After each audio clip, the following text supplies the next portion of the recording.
म्हणजे आगामी निवडणुकीसाठी आता ठाकरेंची शिवसेना सज्ज झाली आहे। निवडणुकीच्या पार्श्वभूमीवर नेत्यांवर जबाबदारी देण्यात आली आहे।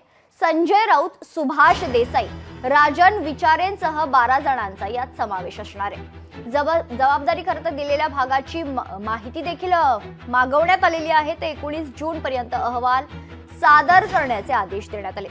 कोणत्या नेत्यांवर कुठली जबाबदारी देण्यात आली आहे पाहूयात ग्राफिक्सच्या माध्यमातून। सुभाष देसाई आणि राजन विचारे यांच्यावर ठाणे, नवी मुंबई, मीरा भाईंदर या भागाची जबाबदारी असेल।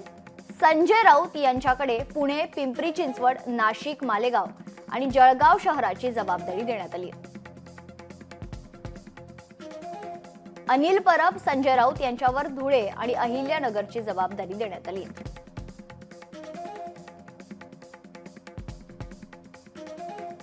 अनिल परब यांच्याकडे कल्याण, डोंबिवलीची देखील जबाबदारी असणार आहे। अनंत गीते यांच्याकडे उल्हासनगर आणि पनवेल शहराची जबाबदारी सोपवण्यात आली आहे। अरविंद सावंत यांच्याकडे अमरावती आणि अकोला या शहरांची जबाबदारी सोपवण्यात आली आहे। भास्कर जाधवांवर नागपूर आणि चंद्रपूर शहराची जबाबदारी असेल, तर विनायक राऊत यांच्यावर वसई, विरार, भिवंडी, निजामपूर शहराची जबाबदारी सोपवण्यात आली आहे। चंद्रकांत खैरे, अनिल देसाई आणि अंबादास दानवे यांच्यावर छत्रपती संभाजीनगरची जबाबदारी असणार आहे।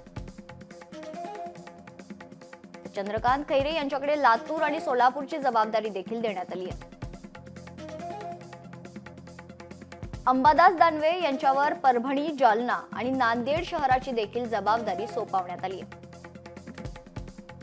सुनील प्रभू, कोल्हापूर, इचलकरंजी, सांगली, मिरज आणि कुपवाड या शहराची जबाबदारी त्यांच्यावर सोपवण्यात आली आहे। लोकशाही मराठी ऐका, पहा, जागरूक रहा।